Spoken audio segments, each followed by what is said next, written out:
lagot sila sa bayan.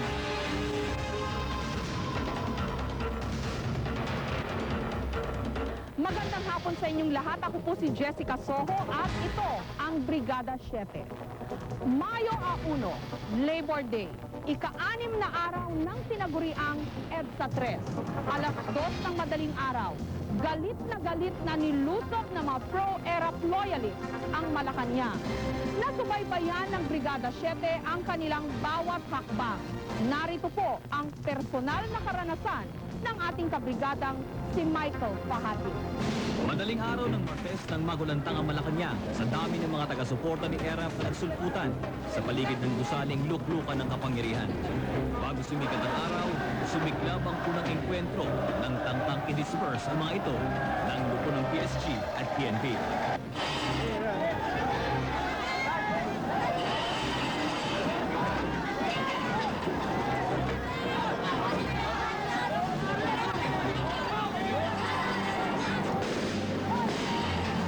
Bingi sa takot ang mga loyalista habang pinapaputukan, pagamat nakatutok sa kalangitan, sige pa rin ang lusog.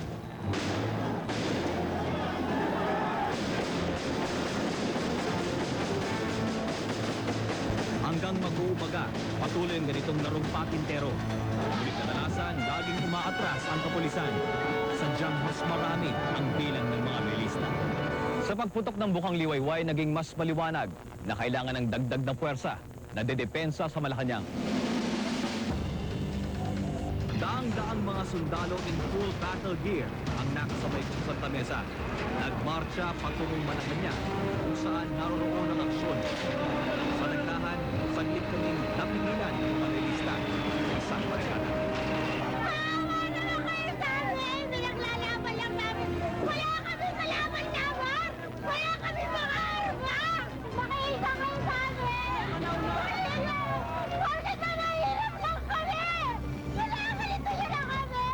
Makawaksak lang kayo dyan ng magtao. Kasi kung ano yung mga may tergas dyan ng mga kasamahan nyo na infiltrito, matadamay kayo. Sa isang hindi inaasahang pagbaliktad ng kapalaran, napagkamalan ng mga loyalista ang mga sundalo na kasamahan ni Gringo Honasan kung kaya't sila'y pinadaan.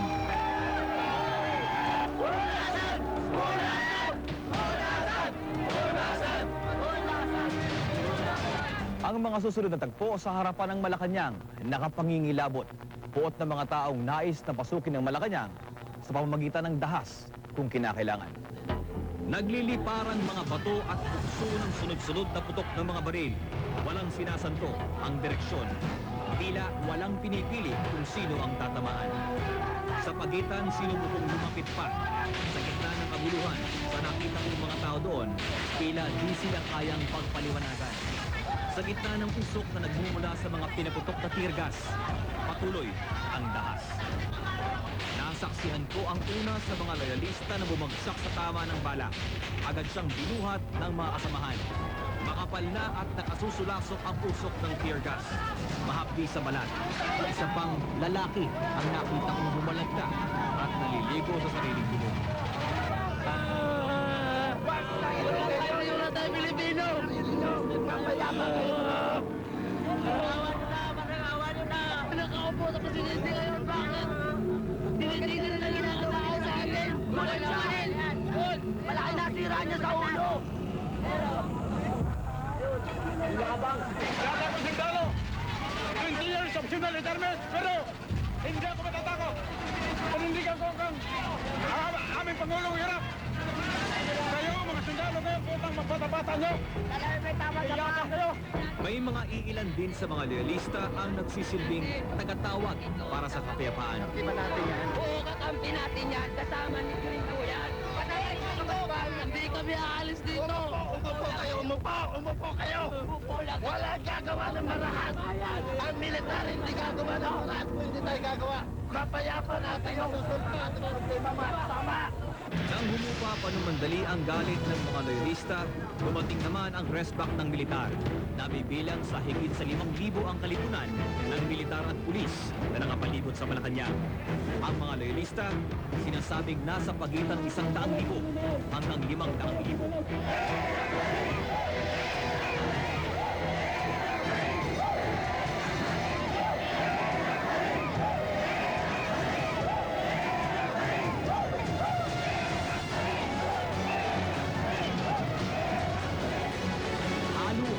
ang mga emosyon ng umagang iyon. Buot, galit, tensyon, paninindigan sa mga paniniwala at pagtimok sa mga sundalo ng mga loyalista na bumaliktad na.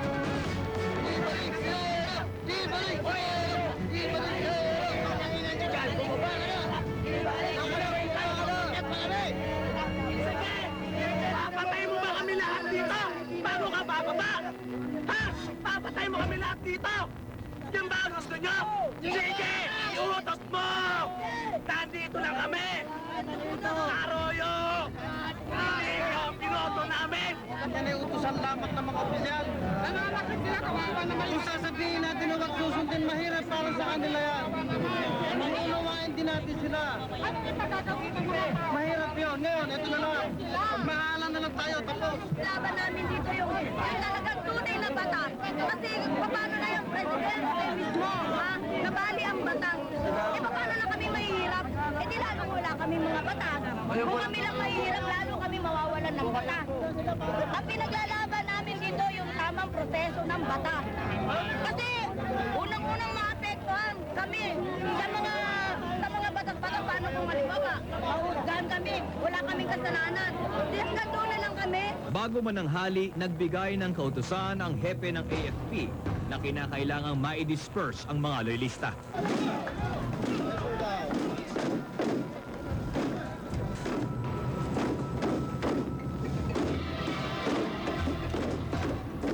Sa gitna ng tensyong ito, umakyat ang emosyon at nagpabagsak ng mga luha at tapang ng mga loyalista. Ang pagkapakita ng dami at lakas ng armas ng mga otoridad.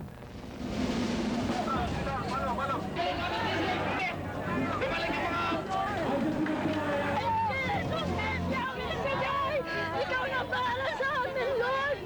Mga kapatid, bahala na kayo sa amin! May mga anak kayo! May mga nanay kayo! Lord! Yahweh na sa Diyos, maawa ka sa amin! Wala tayong hawak na pagdana! Labas ka na na! Dito tayo! Dito! Wala ba tubig dyan?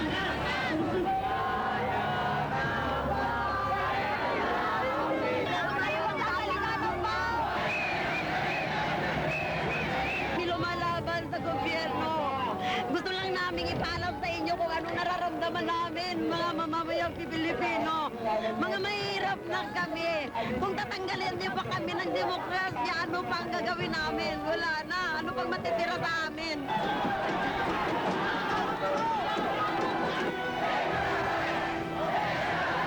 At nang dumating ang takdang panahon, inaasahang hindi magiging mapayapa ang mga susunod na tagpo batay sa mga naunang dispersal. Daang libong mga taga-suporta ang nagsusumiksik, kapit-bisig, maasang sa dami ng kanilang bilang, hindi sila matitinag.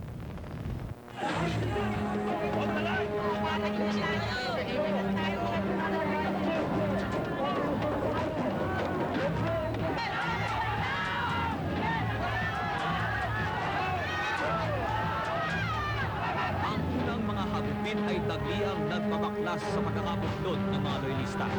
Iyawan sa pwersang bumubunggo sa kanilang hanay at sa sakit ng bawat hampas.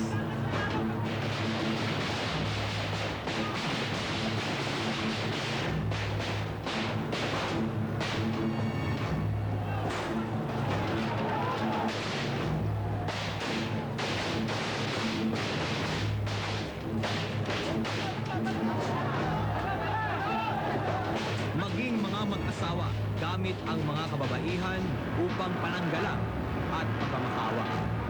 Nasundan ko ang pagtulak ng puwersa ng kapulisan sa tagiliran ng San Beda. Sa sinamang palad, na-corner ang mga loyalista sa isang barikadang barbed wire. Walang aatrasan. Tila mga insektong kawawang naghihintay na lamunin ng mga gagamba sa kanilang sakot.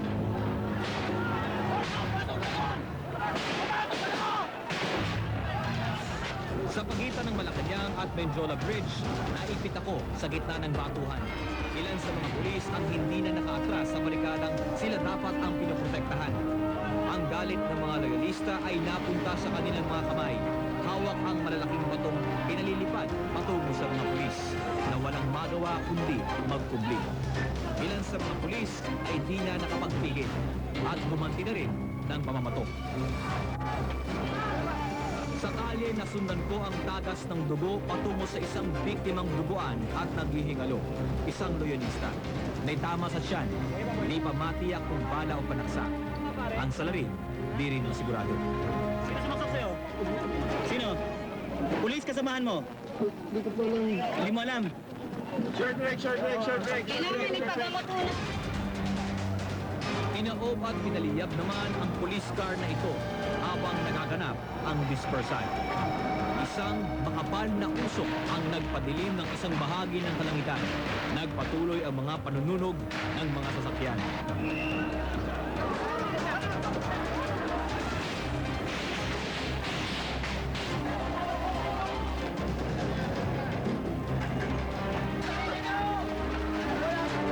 Sa bugso ng karahasan, matapos na maitakoy ang mga rallyista sa labas ng tulay ng Menjola, walang naging ligtas sa gitna ng kaganapang ito. Umani ng mga sugat ang ating kapulisan. Pati na rin ang mga loyalista. At maging ang ilang miyembro ng media. Ang kulay ng karahasang naganap ng araw na iyon ay lamat sa ating kasaysayan. Mga sugat na sa tingin ko ay mas malalim pa sa balat. Kirot na ating pagsasaluhan bilang isang bansa. Di ko makakalimutan kailanman ang aking mga nasaksihan. Bulong na aking puso ang isang panalangin. Naway maging bahagi tayong lahat ng paghilom ng mga sugat na ito. Na araw na ang nakalilipas, nagmistulang war zone ang lugar na ito. Umabot po dito sa Gate 7 ng Malacanang ang mga rallyistang nanggaling pa sa EDSA Shrine. Niyanig ng kanilang mga nakabibinging sigaw na puno ng emosyon ang payapa ng lugar na ito. Nagkasakitan, dumanak ang dugo. Ang lahat ng ito nasaksihan ng ating kabrigadang si Jay Taruk.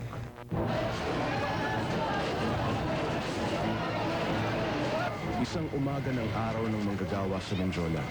Tulad ng nagaganap sa tuwing sasapit ang petsang ito, mayroong demonstrasyon, pagpapahiwatig ng karaingan at mga salubin. Subalit, walang nag-akala na ang Labor Day rally ngayong taon na ito ay tatampukan ng kakaibang pakikibaka. Ang pakikibaka ng mga ERAP supporters.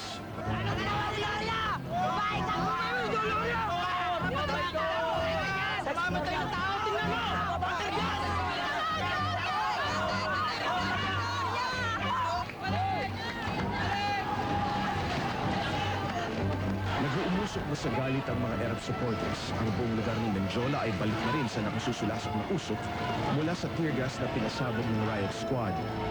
Dinirgas kami! Dinirgas kami, pare!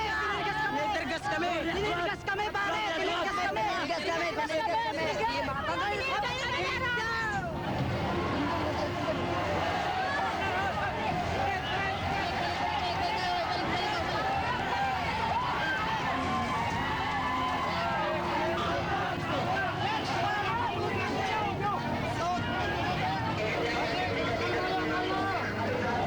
Sa kotse, pare. Sa loob. Okay lang yun? Oo. Ano boss, tubig? Meron kayo? Meron kayo? Paano lang?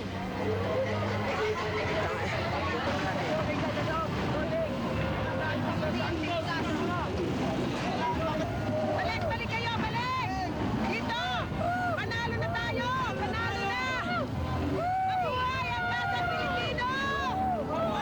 Wasak na ang barikada at outpost. Ilang metro lamang mula sa Gate 7 ng Malacanang at ang tila ba nakalalamang sa sitwasyon ay ang mga ERAP loyalist. May nakuha ka souvenir. Saan galing yan? Mga pulis? Nakuha mo?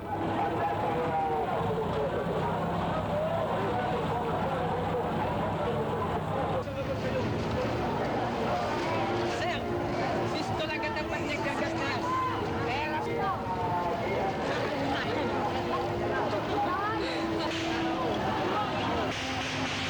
Sa pagkakataong ito, mismong bakod at gate na lamang ng Malacanang ang namamagitan sa mga ERAP supporters at riot squad na kinabilangan ng mga pulis at militar. Binomba ng tubig ang mga demonstrador, subalit tila ba hindi matinag ang mga ito.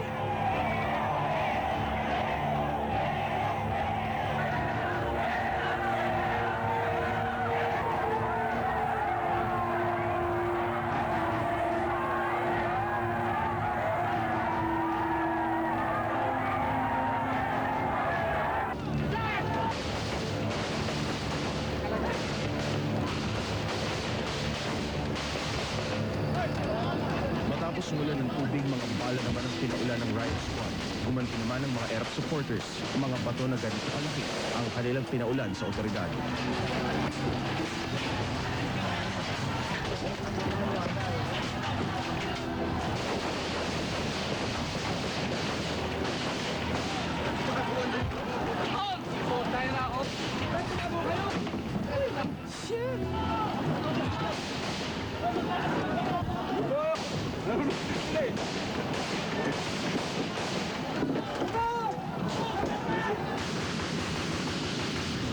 Naipit ang cameraman ko sa likod ng isang malaking bus na sadyang iniharang sa Gate 7. Ako na may nagkubli sa kabilang bus at naghintay na tumila ang malupit na ulan.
Matapos ang paglipad ng mga bato, paghinto ng mga putok, pansamantalang pagkalma ng magkabilang panig, lumabas ang tunay na kulay ng labanan sa Menjola.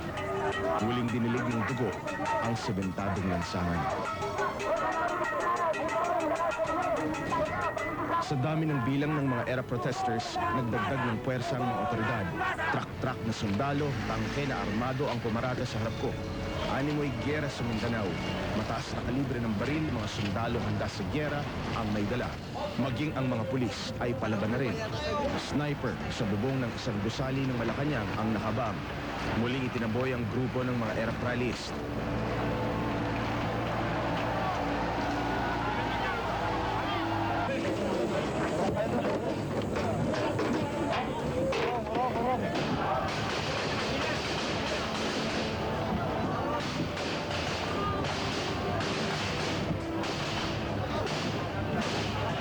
Mayroong dehadong masasaktan, mayroong masusugatan, mayroong mamamatay.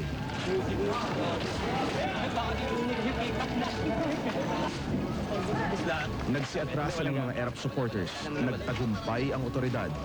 Tinugis ang mga loyalista ni ERAP, parang mga dagang hinabol at isa-isang dinakma.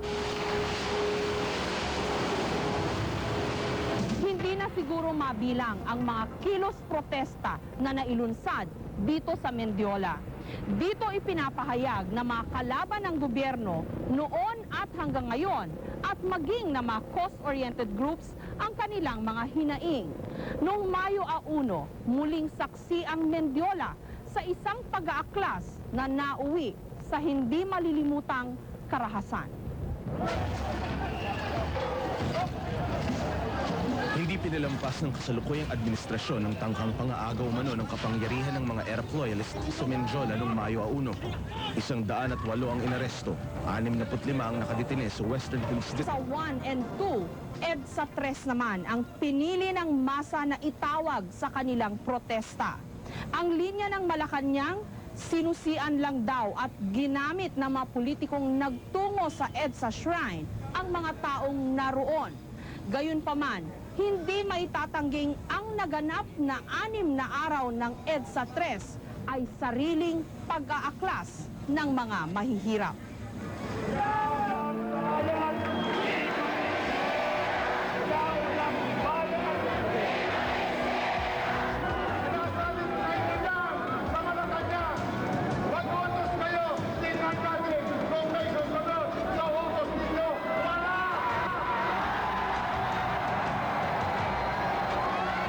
Maganda ba ang panahon? Ay, buwan ba ang namin? Maganda ang panahon. Meron tayong buwan. Mukhang gusto ko nang pumunta sa palasyo.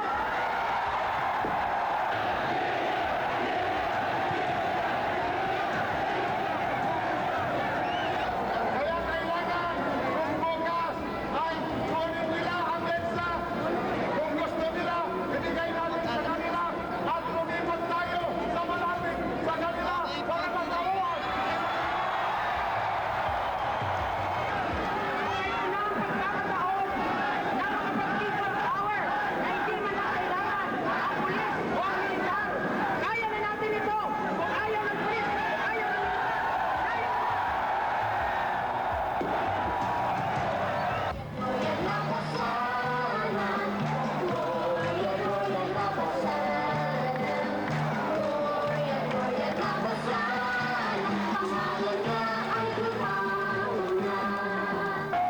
Kung sa akin lang, handa na ako. Ang patatlo, handa pa kayo. Ang pagkakato ay malapit ng matapos. Kaya pang hindi naman. Lalapit dito sa kanya. Hindi ko napapatin sa inyo.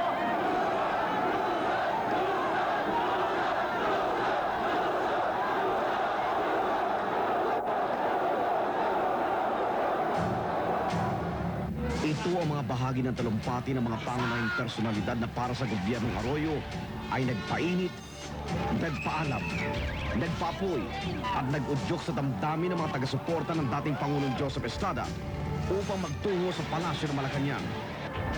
Kailan pa? Kung hindi ngayon, kailan pa?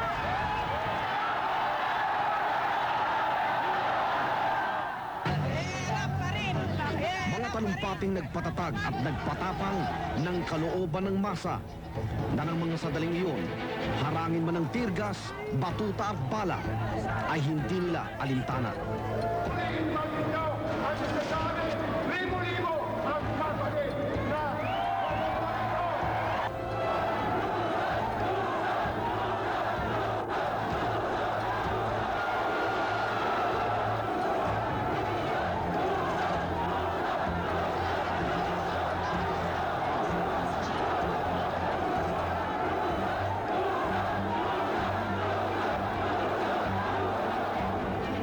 Mga imahen ng karahasan na hindi na mapapayagang palagpasin ng Pangulo ng Republika ng Pilipinas.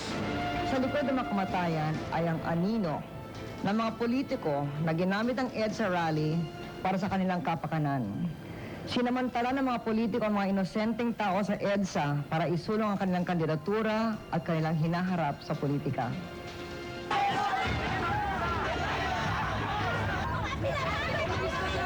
Sila ay nagpagalit sa mga tao sa pamamagitan kanilang mga talumpati at sila ang nagplano para ang gabing Lunes ay maging gabi ng paghihimagsik.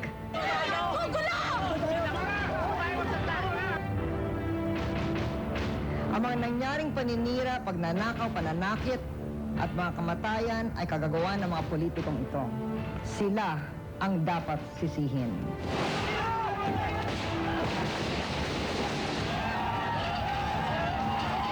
Mananagot sila sa bayan. at lumipat tayo sa malapit sa kanila para matauhan silang lahat. Mananagot sila. Ang sabi ko kay Gloria Trantada, nandito si William Defensor Santiago, ng puti mamang Mananagot sila sa bayan. Hindi nagtagal, sa gitna ng kainitan ng araw at kainitan ng pangyayari sa tulay ng Mendiola, ibinagsak ni Pangulong Arroyo sa Metro Manila ang State of Rebellion. course, this phrase does not exist in the Constitution. The Constitution merely says that the President can call in the armed forces in order to prevent lawlessness, insurrection, rebellion, invasion.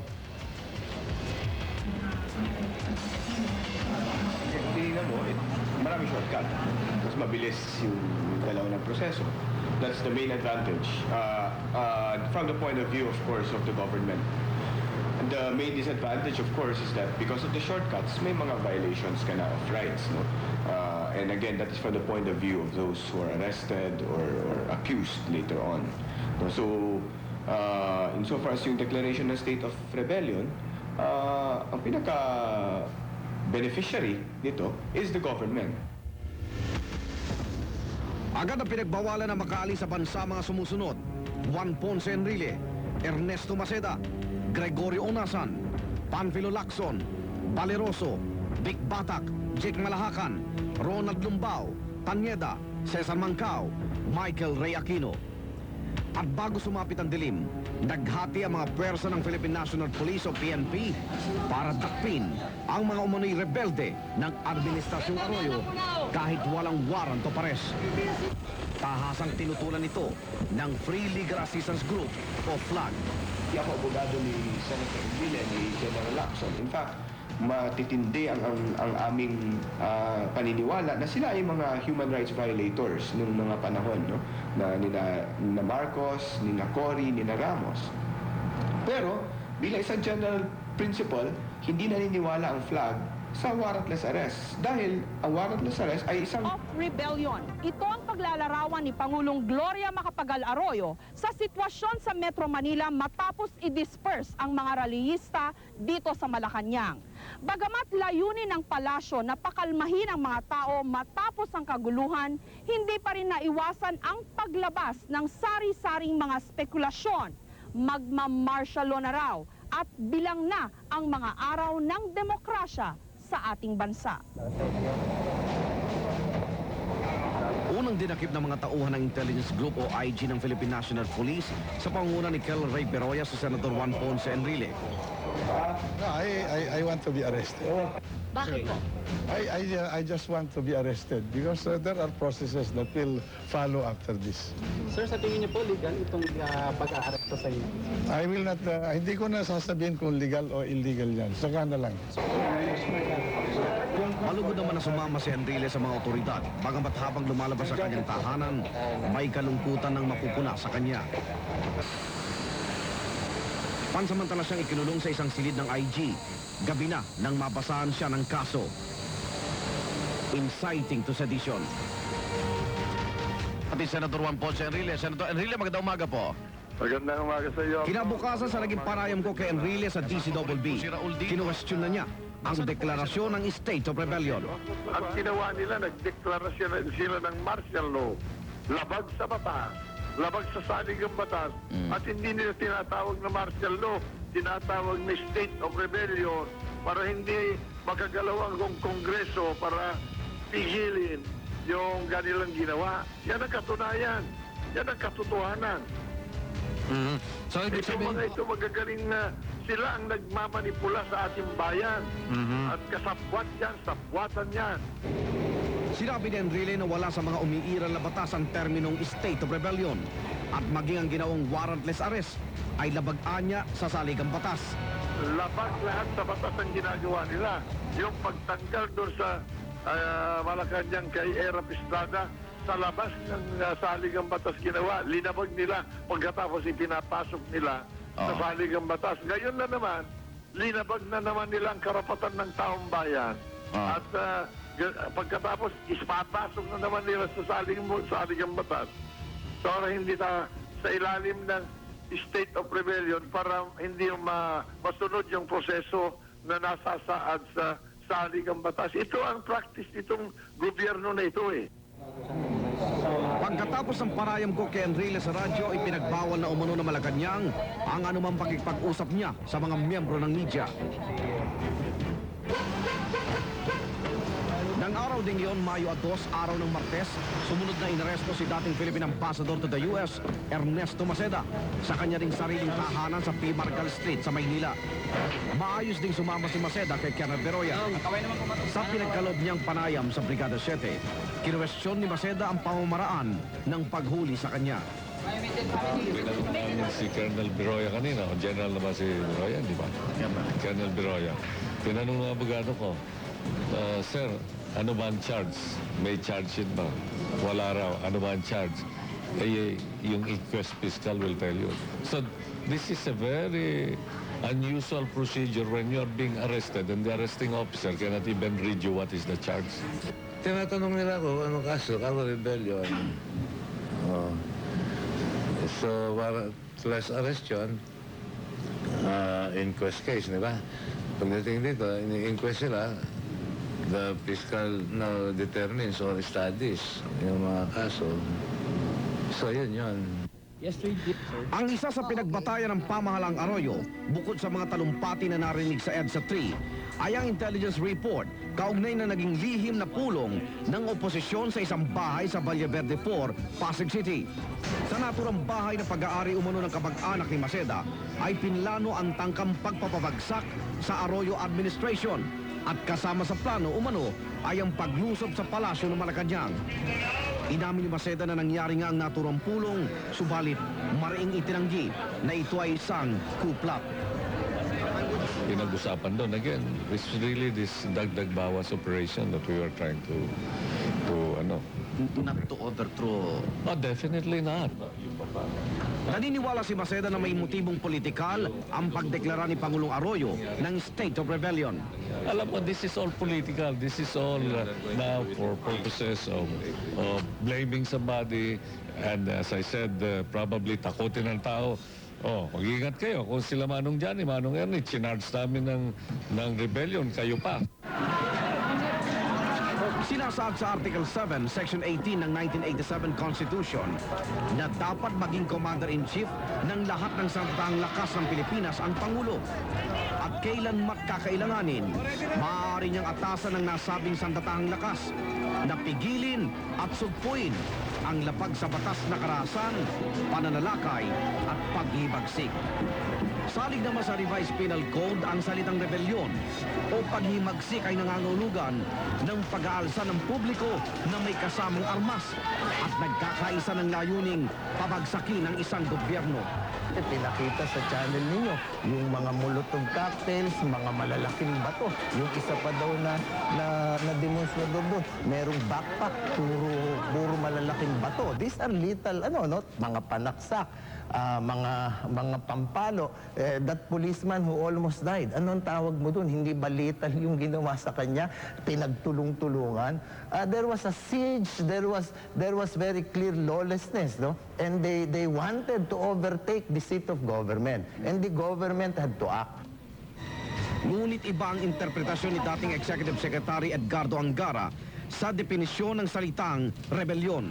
Wala sa batas ang state of rebellion. Ang katotohanan nito, ito ay martial law. Hindi lang nila pinoklama, idineklara. This is undeclared martial law. Bakit? Sapagkat dahil dito sa deklarasyon na ito, ang mga sundalo at mga pulis ay nabigyan ng poder na umaresto ng mga tao na walang warrant of arrest. Yan ay ang heart of a martial law power na pwede kang mag-aresto ng tao na walang warrant of arrest, walang intervensyon ng husgado at ang nagpapasya lamang ay ang sundalo at ang pulis.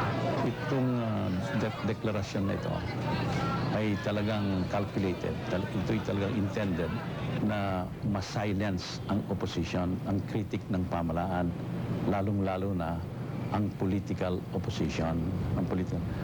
At yan nga, nakita na natin na 4 sa aming mga 13 kandidato ay arestado o arestuin nila. Kaya effectively, nag-ground ang pagkakampanya itong 4 na ito. At in effect, pati yung aming ticket ay parang nag-grounded, literally, dahil sa ginawa nilang ito.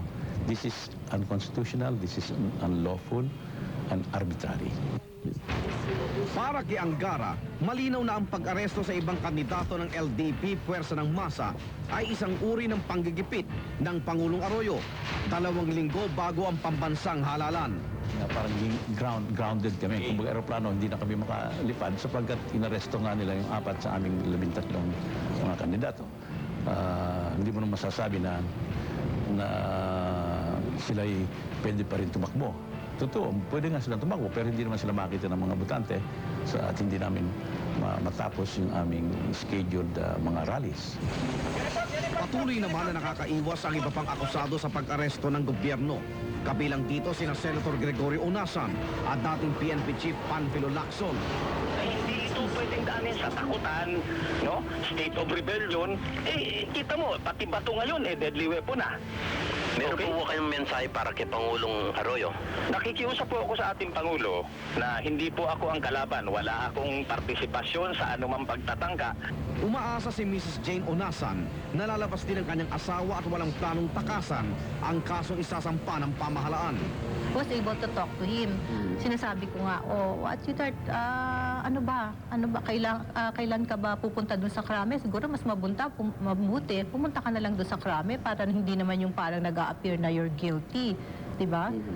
So sabi niya, tingnan natin kung anong gagawin ng mga lawyers kay Senator Enrile at Senator Maceda, Ambassador Maceda. And then, pinag-aaralan ng lawyers kung ano ang mas mabuti para sa akin. Yun ang hinihintay niya actually. Sandali ding natigil ang aming pag-uusap ng maalala ni Miss Honasan ang naging buhay niya noong naging pugante pa si Gringo matapos ang mga tangkang kudita sa Aquino administration. So parang ngayon, parang nightmare. Eto na naman. Diba yung parang, minsan nga may nag-interview sa akin, sabi ko, wag naman, don't push him to become rebel again. Kasi ayoko na ng ganong klaseng life. Subalit may ibang panganib na nakikita ang Free Legal Assistance Group of FLAG. Mas malalim pa raw sa usaping politikal. At mayroong mga ibang actions kasi na ginawa yung gobyerno na mahirap mapalagay. No? For example, yung sinabi niya na dispersal of group of 5 or more people within the Malacanang area or basta nagtipon-tipon. No? Malinaw yun na isang limitasyon sa karapatang magpahayag ng saloobin ng tao. No? So, hindi natin sinasabi na tahasang lalabagin ng gobyernong ito. Pero meron ng mga indikasyon na may mga paglabag na eh. No? So, sana hindi pa grumabe yung mga ibang paglabag. Sa ngayon, yung makikita natin, yung warrantless arrest, doubtful na yung legality ng ginagawang prosesong yan. No? Sana hindi na sumobra. Ayon pa kay Atty. Te, sa kabila ng deklarasyon ng gobyerno ng State of Rebellion, hindi dapat nasuspinde ang legal na proseso ng pagdakip sa isang akusado. Sana safe tayo. Dahil sa ilalim ng sitwasyon ngayon, hindi natin alam kung hanggang kailan yung State of Rebellion. Ang sinasabi nila, ililift nila by Monday or whenever wala nang katibayan na may rebellion na. No? Pero hindi din natin malalaman yan dahil tanging ang mga pagdesisyon lang dyan si Pangulong Arroyo. May iba't ibang pamamaraan para matinig ang isang karaingan. Iba ang piniling paraan ng mga taga-suporta ng dating Pangulong Joseph Estrada. May kaakibat na karahasan. May responsibilidad naman ang Estado na bigyan proteksyon ng sarili kahit sino pa ang masaktan. Ang masakit nito, especially if they will file rebellion charges against us, we will be in detention. You know naman kung gaano kabagal ang court process. It may take 2 or 3 years before we can clear ourselves. And in the meantime, for a 66-year-old man like me or a 72-year-old young man like Enrile, can you imagine the toll it will take on our health? Kailangan nating ipatupad ang batas ay isang issue ng hustisya at ang ating kakayahang ipatupad ang batas. Bilang presidente, may katungkulan akong ipatupad. Lamang matapos iwan ng mga rallyista ang EDSA Shrine, agad itong pinuntahan ng ating kabrigadang si Cara David. At narito po ang kanyang dinatnan. Nandito, isa sa lumaban! Kung may isa isang bagay na maipagmamalaki tayo mga Pilipino, yun marahil ang ating demokrasya. Ang kakayahan nating lumabas sa lansangan at isigaw ang boses ng sambayanan sa mapayapang paraan. Noong dekada 70 sa Plaza Miranda, noong dekada 80 sa Menjola, at noon, ngayon at bukas dito sa EDSA. Pero ibang people power at ibang demokrasya ang nasaksihan natin noong Mayo at Uno. Pareho ang lugar pero iba ang nangibabaw.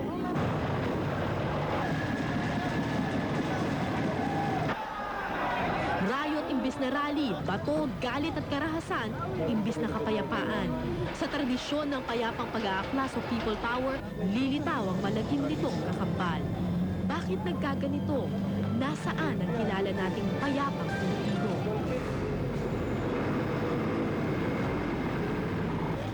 Pagkagat ng liwanag, animoy delubyo ang nagdaan, mistulang war zone ang makasaysayang Menjola.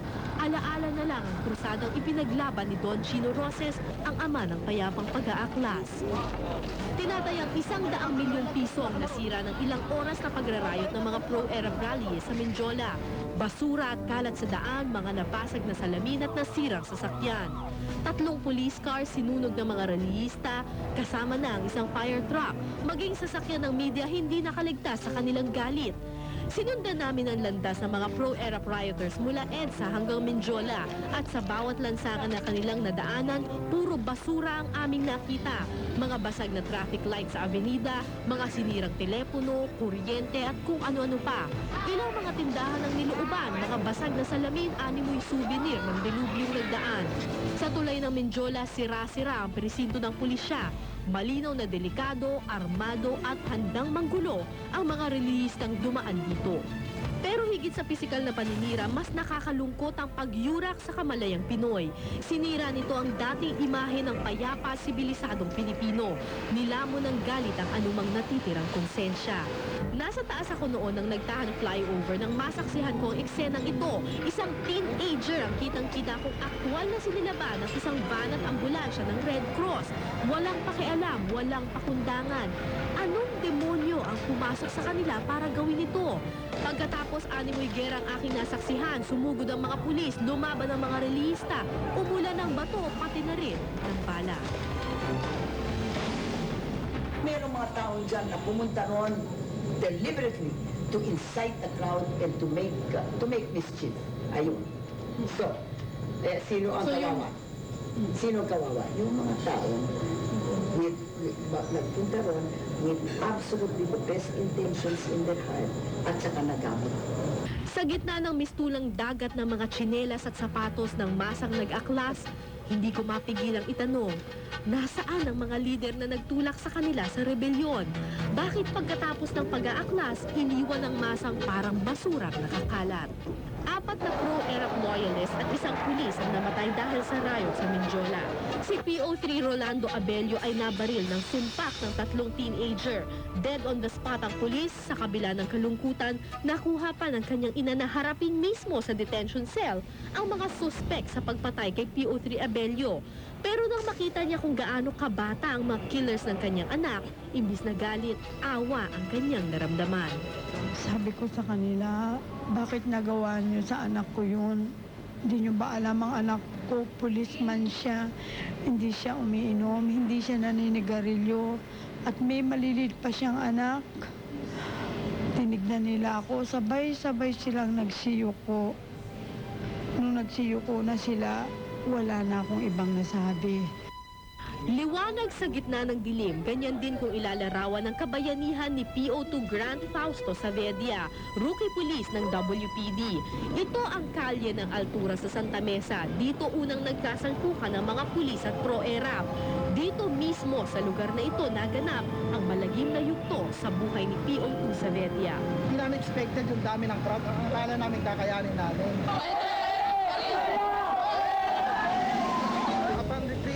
Tumalikod, tinamaan siya ng bato sa paa. Kaya yung pagkakatama niya sa bato, napadapa na siya, hindi na siya makatakbo. Sa matinding sakit, napaupo ang kawawang pulis. Pagkatapos nito, isang buhay na bangungot ang nangyari. Kinuyog Tinulog ng mga pro-ERAP si Saavedra, pinagtulungan, binugbog at tinadyakan. Parang mga tigreng lalamunin ng buhay ang kalaban. Patayin na yan, tapusin na yan. Ito daw ang mga sigaw na nangibabaw. Hindi ako umiyak na. Tama lang ng batong. Hinihintay ko na lang yung mga tama. Nakuha pang ilabas ni Saavedra ang kanyang baril. Itinutok niya ito bilang huling depensa sa sarili. Pero hindi niya nagawang iputok ang baril. Sa gitna ng karahasan, pagmamahal sa kapwa at pagka-Pilipino pa rin ang kanyang pinairal. Hindi ko siya nakakita pa yung mga tao. Kaawang putukan eh. Sabi ko, huwag naman. Dahil kung dahil babagsak din eh. Sa Lourdes Hospital na nagkamalay si Saavedra, bali ang kanang paa, puno ng sugat ang kamay at mukha. Hindi ito ang unang beses na kinuyog ng mga pro-ERAP si Saavedra. Sa pagsusuri namin sa kanyang personal file sa WPD, nalaman naming 7 buwan pa lang siya sa serbisyo. Bagitong-bagito pero ilang beses nang nagpakita ng katapangan sa harap ng gulo. Noong arestuhin si ERAP sa Polk Street, kasama si Saavedra sa mga natamaan ng bato. Noong mag-rally naman ang mga pro-ERAP kamakailan sa Supreme Court, nasaksak naman si Saavedra. Sa kabila nito, walang itinatanim na galit si Saavedra sa mga pro-ERAP. Hanggang ngayon, aniya, di pa rin daw niya maatim na sila'y barilin. Para sa kanya, Pilipino pa rin sila. Kasamahan din natin yan eh. Sana wala eh, talaga. Pilipino kasamahan natin. Oo. Dahil sa kanyang kabayanihan, spot promotion at pagpupugay ang isinukli sa kanya ng pamahalaan.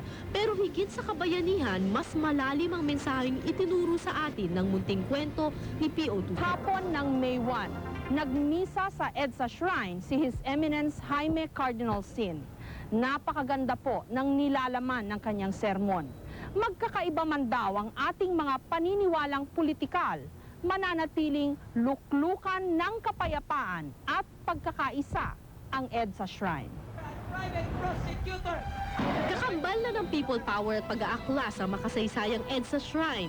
3 beses na itong pinuno ng mga tao, pinuno ng mga awit, dasal, pati sigaw.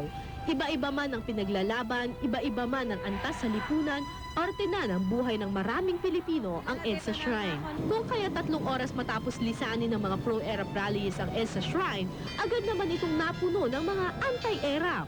Dala ang kanilang sariling mga streamers at posters, hose, walis, basahan, ang misyon, linisin at bawiin ang EDSA. Anong itsura po kanina pagdating niyo dito? Oh, it was talagang mabaho, maraming, on the streets, ganyan kapal yung mud, yung mga papel-papel. Nandito tayo sa likod ngayon ng EDSA Shrine mismo. Ang sabi nila nung panahon daw ng EDSA 3, ginawa daw medyo CR itong likod ng EDSA Shrine na ito. Actually, dito pa lang sa bungad, medyo masangsang na yung amoy, medyo mapanghinga ng kaunti. Pasukin pa natin, tingnan natin kung anong damage ang nangyari pa dito. Sa paanan ng birhen ko nakilala si Aling Gloria, ang janitress ng EDSA Shrine. Nasaksihan niya ang 3 people power sa lugar na ito. Narinig ang lahat ng sigaw, nakisali sa mga awit at sayaw, nakilahok sa mga ipinaglalaban. Kung espesyal para sa atin ang EDSA Shrine dahil sa kasaysayan nito, kay Aling Gloria, espesyal ang EDSA Shrine dahil tahanan at buhay nito. Kung kaya't hindi napigilan ni Aling Gloria ang maghinanakit nang makita niyang madumihan at animoy gawing banyo ang birhen na kanyang pinakamamahal. Umiihi sila doon. Maraming ang mga mineral, may mga ihi. Dito, puro tae dyan, ihi, tae. Sa may silbyam na yan, pati dito sa kabila. Hanggang nagkasakit na nga lang ako sa kakalinis ng mga tae at ihi nila. Inakyat namin ang mismong birhen ng EDSA, patay na ang mga halamang nakapaligid sa kanya. Butas ang bubong na kinatatayuan, puno ng basura hanggang paanan. Masakit na rin ang loob ko dahil dito talaga kami, pinagmamalasakitan namin ang simbahan. Mula sa taas, tanaw ang ilang mga vandalismo. Nagkalat din ang sari-saring basura, sa katunayan ika-4 na dump truck na ito na naatasang kolektahin ang mga basura. Pang-ilang dump truck na ito? Pang-ano na ho kami dito, pang-4 na ho. Pang-4 na to? Opo. Lahat po ito galing sa EDSA Shrine? Opo. Ano po klaseng basura? Parang Smoky Mountain, parang payatas? Halo-halo po ito, maraming klaseng basura, halo-halo. Ano mang paratang o galit pa ang naririnig natin ngayon sa magkabilang kampo, hindi na pro o anti-ERAP ang pagtingin ni Aling Gloria sa isyong ito. Simple lang ang pamantayan niya. Sagrado ang simbahan, ito ang kanyang tahanan. Bisita tayo dito, simple lang ang kanyang hiling, paggalang. Paalis na sana kami nang makita ko sa paanan ng Birhen ng EDSA ang isang matanda. Si Lola Jessica ay isa sa pinakamasugid na loyalista ni dating Pangulong Estrada. 4 na gabi siya dito sa EDSA, kumakanta, sumisigaw, ipinaglalaban ang kanyang idolo. Pero nang magmarsya ang mga loyalista sa Mendiola, naiwan sa EDSA si Lola Jessica. Paggising niya kinabukasan, nagbago na ang itsura ng EDSA. Puro anti-ERAP na ang nakapaligid sa kanya. Dahil dito, napayakap sa takot si Lola Jessica. Sabi ko, mahal po ba niyo si dating Presidente ERAP? Doon siya nagsalita, sabi niya, mahal na mahal ko siya. Sabi ko, wala pong masama doon na mahalin siya. Alam niyo, kami din mahal namin siya eh. Pero, siyempre po, kung merong mga bagay-bagay na nangyayari, kailangan tanggapin din natin yon. Bakas ang lungkot sa kanyang kulubot na muka, animoy di makapaniwalang talo na ang kanilang ipinaglalaban. Mahal na mahal ko si ERAP, ang sabi niya. Nang lumapit pa kami sa kanya, lalong natakot si Lola Jessica at biglang nahimatay sa kalsada. Hello? Hello? Hello? Ito po. Panandali ang natigilan ng mga anti-ERAP na nakapaligid sa number 1 fan ni Estrada. Pero nang lumaon, isa-isang nagsitulong ang mga tao para dalhin ang matanda sa loob ng simbahan. Sa loob nito, hiniga namin si Lola Jessica. Pinainom ng tubig, minasahe, lahat ginawa para matulungan ang kawawang matanda. Sa puntong iyon, humanga ako sa mga tumulong kay Lola Jessica. Magkaiba man ang panig, magkaiba man ang pinaglalaban, sa huli, namayani pa rin ang pagka-Pilipino at pagtutulungan. Matapos ang ilang minuto, umungol si Lola Jessica, umiyak ng pagkalakas-lakas, parang nagising sa isang masamang bangungot. Pero sa huli, nagbunga rin ang pagtutulungan. Matapos ang ilang minuto, nakalma ang matanda at muling nanaig ang diwa ng EDSA, ang diwa ng pagmamalasakit sa kapwa. Ilang oras matapos ang insidenteng iyon, nilisan namin ang EDSA. Pagdating ng hapon, nagtungo naman ako sa Liwasang Bonifacio kung saan nagtipon-tipon ang mga anti-ERAP o EDSA 2 forces kung kanilang tawagin. Ang kanilang pakay, bawiin ang EDSA Shrine. Marami ring taong nagtipon-tipon noon, pawang galing sa hanay ng manggagawa. Pero sadyang mapaglaro ang pagkakataon. Dito tayo ngayon sa Liwasang Bonifacio. Natatandaan ko, nagre-report ako noon sa harap ng kamera nang magulat ako sa aking nakita. Andoon sa gitna ng mga anti-ERAP, sino kundi si Lola Jessica. Pero si Lola Jessica ata to. Lola! Kanina pa kayo nandito? Kararating ko lang eh. Kanina po nasa EDSA siya. Kararating ko lang. Ano po, tindero ng sigarilyo si Lola Jessica at balik hanap buhay na daw siya. Kapansin-pansin akong kanina lang takot na takot siya sa mga anti-ERAP. Ngayon, hindi na kalaban ang tingin niya sa kanila. Nagpapasalamat rin ako sa kanila at ko sa kanila nga sana magpatuloy sila sa pinaglabanan nila. Kahit po na magkaiba kayo ng panig? Kahit na magkaiba kami ng panig. Hindi po kayo galit sa mga anti-ERAP? Nahirap man o mayaman, ganun din ang ugali ko. Bati-bati na rin po. Nagulat ako sa kanyang mga sinabi. Tinanong ko siya, nagpalit na ba siya ng paniniwala? Bumaliktad na ba siya? Anti-ERAP na rin ba siya? Mariing hindi ang kanyang sagot. Mahal na mahal pa rin daw niya si ERAP. Ano yan? Anti-ERAP na rin kayo? Hindi. Ganun pa man, labis akong natuwa sa tagpong iyon. Hindi ko akalain na ang isang maliit na pagtulong ay maaari palang magbunga ng malalim na pag-uunawa. Masisisi mo ba ang masa tulad ni Lola Jessica sa pagpunta nila sa EDSA? Masisisi mo ba sila sa kagustuhan nilang magpahayag ng saloobin sa kalsada? Kung may sisisihin sa trahedyang nangyari sa EDSA at Mendiola, yun lang marahil ang mga taong ginamit ang kahinaan at karumpukan ng mga tulad ni Lola Jessica para sa pansarili nilang kapakanan. Sila man ay nakaramdam ng mga Sa Liwasang Bonifacio ko rin nakilala ang isa pang miyembro ng masa, pero di tulad ni Lola Jessica, anti-ERAP naman si Nanay Maming. Veterano ng mga protesta, si Nanay Maming ang matatawag na isa sa pinakamulat na miyembro ng masa. Noong first quarter storm sa Mendiola, nandun siya. Mendiola Massacre, kasama rin siya. EDSA 1 at EDSA 2, nakibahagi siya. Naging inspirasyon pa sa maraming miyembro ng masa. Sa katauhan ni Nanay Maming na ipapakita na kung gugustuhin at kung papakinggan lang natin, malakas at may kabuluhan ang boses ng masa. Isa lang ang tinanong ko kay Nanay Maming nung panahong iyon, may galit ba siyang nararamdaman para sa mga masang katulad niya na nakisali sa EDSA 3 at nakirayot pa sa Menjola? Sagot niya, hindi galit, kundi awa. Talagang ako'y nagagalit. Noon ako'y naaawa sa kanila dahil sila ay patuloy na nagpapagamit kay Estrada.